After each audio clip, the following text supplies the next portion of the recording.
Koi tabang thinga in sanum hian lang almera ki sim num hian lang dressing table za ki sim num jong le hichlai SAW-MILL in kan thei hi tae guys na bon sa vin ni ko pha tuni ni ko hi Leimakhong Kukiland adinga SAW-MILL SAW-MILL Amun hichlai mun chu tuni inauguration de hin ateng le hoila lai lampi iti ki zo nam tv kipa ta hin na tabang hi igam sunguwa thing at na thei elo le gam tin bong na thei hi Galle tollai jong le thei da sa thei ke sa ding hin ai mun ha konin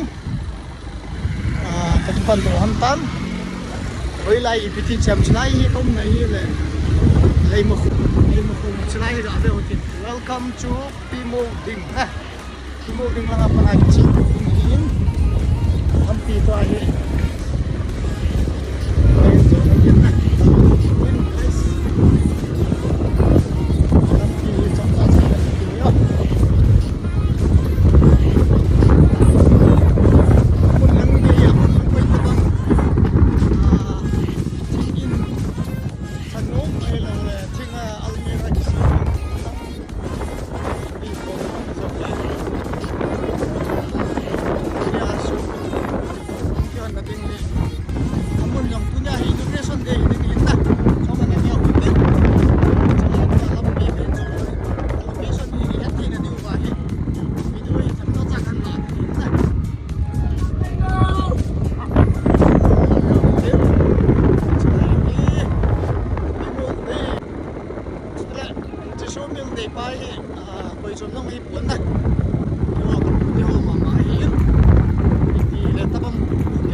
Masangale in la to hin deibang na ki mang thei tapon heavy vehicle ai he dei ki se lo kai chia hi chilanga he lampel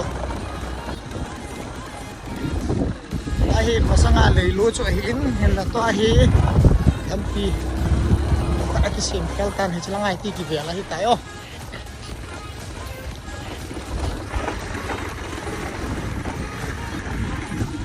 le lui pa chu hi chlai hi in le hi ki su ta lo jai ki ho thei lo hi tai chlai hi le Pimolding bangko chlai hi tan na hi chlai hi fa diu Pimolding bangko chlai hi volleyball court khana omen chlai volleyball court i pa te mo le to SAW-MILL na lang chu he thei pen diu wa hi ai lampi chi do na khana omen ai hai ke hi suk diu ai koi tabang SAW-MILL mun phanoma thilbol nom jong lai chrai ma he ti ki se su de o okay gari ong hi le sit chunga dinga gari man campaign two wheeler a chi hon hin na guys chai hi masang pe apna jo lampia na ki mang hin na hin la pa set na ki mang ka lo hin to hi pat dung joya aldin mun chi le wale hi spai sung nang deibang a kyo thei ta lo ja hi chlang he lam tel nam sunga ki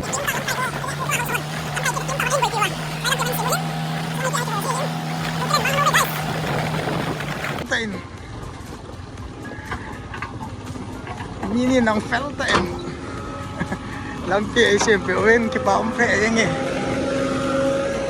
ai lampi yong ai chu to hi go ju pha jong hung hei ditan tin na lo hi ki su se na nam lam kai chule hahsah upa lam kai ki ne pi om ta ta in e ho nam mi pi te ding Khosah na zala lampi ho e boy pi jing je uvin amo chung zong ki pa thu i ga sei be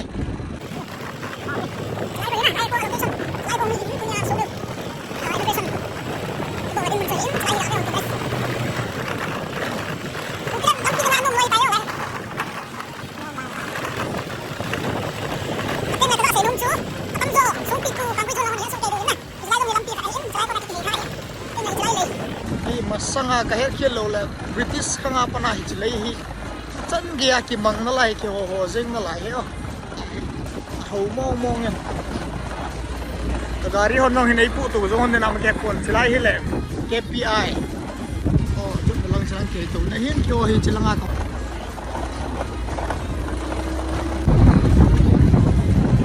ding le chilang hi thei pena khumin chu hi le mol hoi na ngai chi su nom gen chilanga hi chi loading chilanga left lang chilai hi sawmill kin wala ding mun chu guys lampi wang thing chabai yeng hi zong le pasal ta phat pu dung zia lampi ong ikisim thu hin na le autun ane sama mo ge tuni inauguration dia adinga so pi ulenao chikitin su na dinga hung zau do gari ang thang om location chu hung hon tai e chai mun yong ngi dan he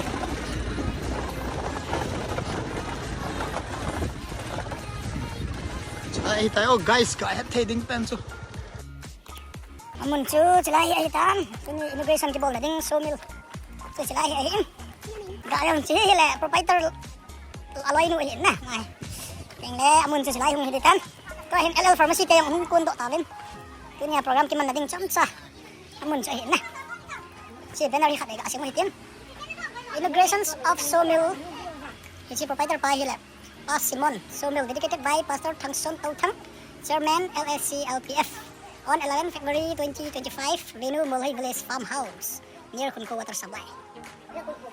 Sila hi humi ding hu. Dai sila hi so na guys mission chu. Hichi humi di dan he. Mun hi aka hi na sila ho tul ho mi kisim phalo lai no tam kisim ding hin tin. Ini hi fin so ding hi na. Amun wang he no manuk he guys farm. Cha hom loi humi. Tin le sila hi. Pa umtain. Tu na immigration program adinga. Mes apang ho nute ho hirin tingle ai ini immigration program ding hi jahe buhuna pang ho ipime ai mo asai din na lai okay silai hin that so hon na sata in tunia sawmill inauguration program adinga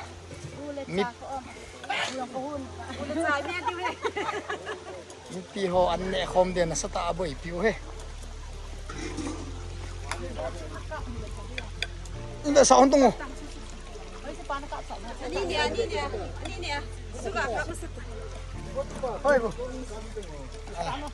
chi pi me chi zau to bo sa po he guys sula chilanga ong he na sata in hasil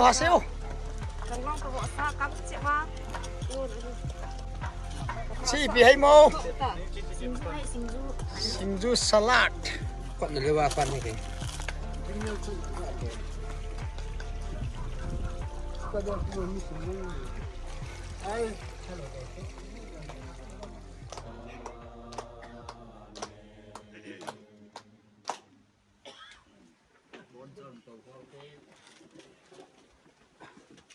pati nalungsit na katsamin kadamun nike lamdon ta insang program niya sa magating ka mo namin katango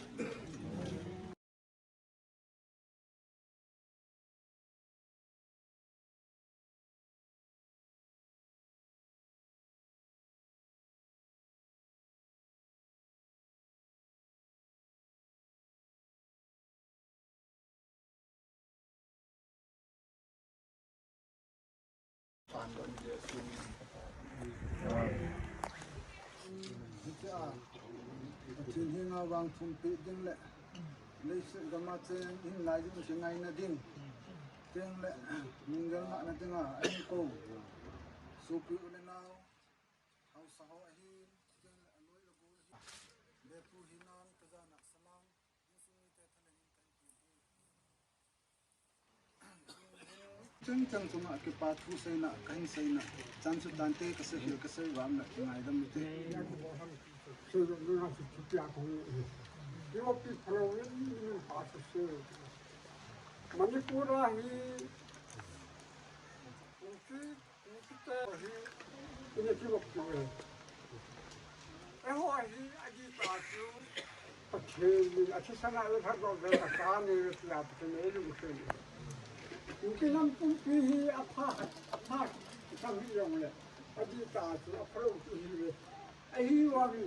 Pakai aci sana itu harus ada kan itu Attsah ini sangat wani. Pakai Attsah sangat itu. Angai dia aku pakai pondok hewan. Pakai oh. Ngadang saya kalau saya kata kata saya kalau saya ni tentang bahwa pakai hewan mereka itu banyak banyak. Angai itu betul ya. Orang tahu yang bang. Kalau semua tahu yang bang betul ya. Yang itu betul ya. Tidak minta orang ni kan ni. Sampai mulu, kecuali ini. Jengin, apa nama terang setan? Ambil hujung boldoh hin, itu dia hujung boldoh hin. Nacunga, mungkau songa, pasku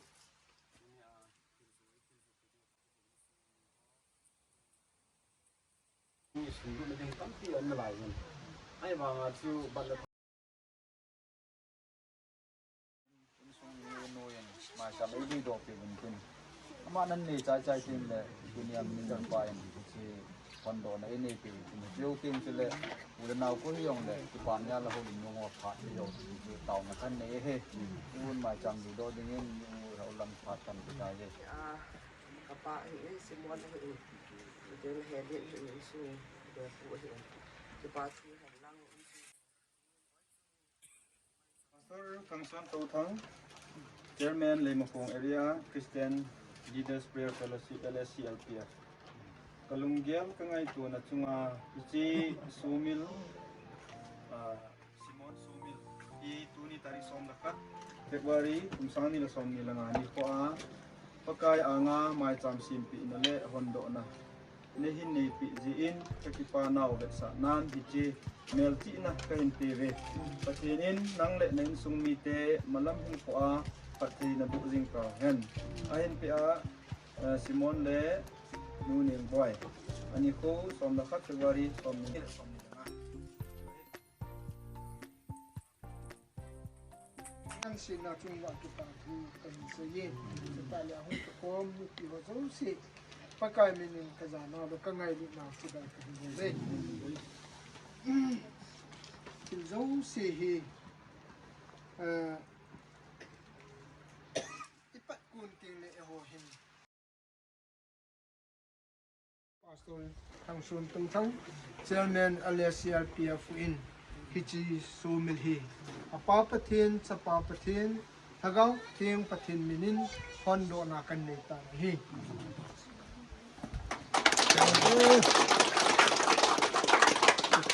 Lang kun thei ko na patin hijiin ibon sain tao na ni tin tao sa ni mai cham amatin ni pon patin.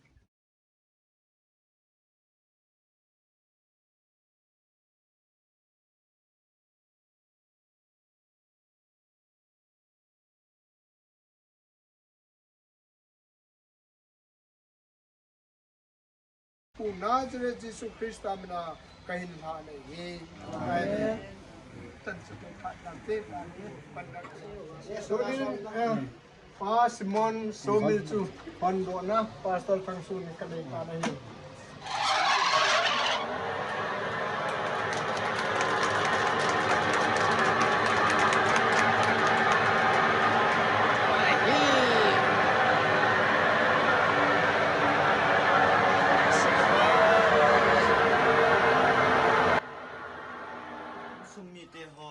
alunggel ngai tu ho tunian subrit thea na chapua ko na pondo na thei je namin kathang ba win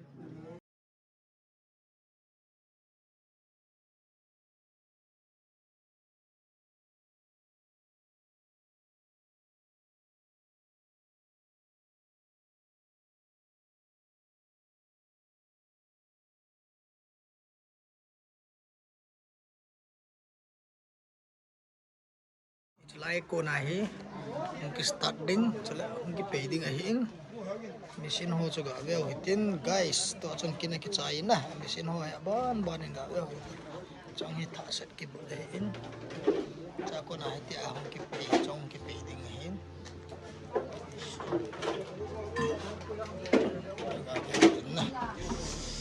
Lái tụ này quay tụ miêu cái miệng này luôn này. Thấy nghe? chỉ này machine he Ê, đi là chỉ mà không thọ đâu mình nè chỉ hiện machine he đằng đằng rong việc bọn bạn học bộ đến hiện tiếng này chỗ hi riêng là thầy lệ chỗ hi không kia pan đi đàn hếtទេ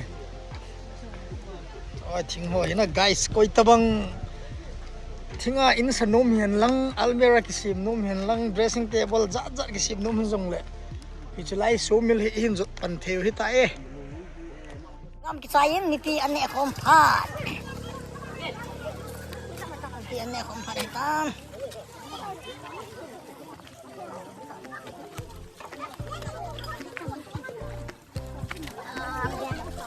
metom mulchane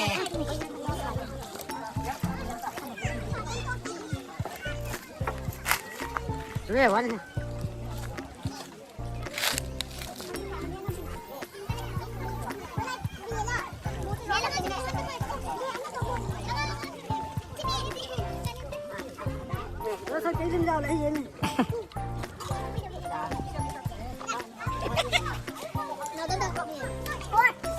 yang group kan Mr. Langan man man bu ane in this is Miss Daisy and Miss Highland Chong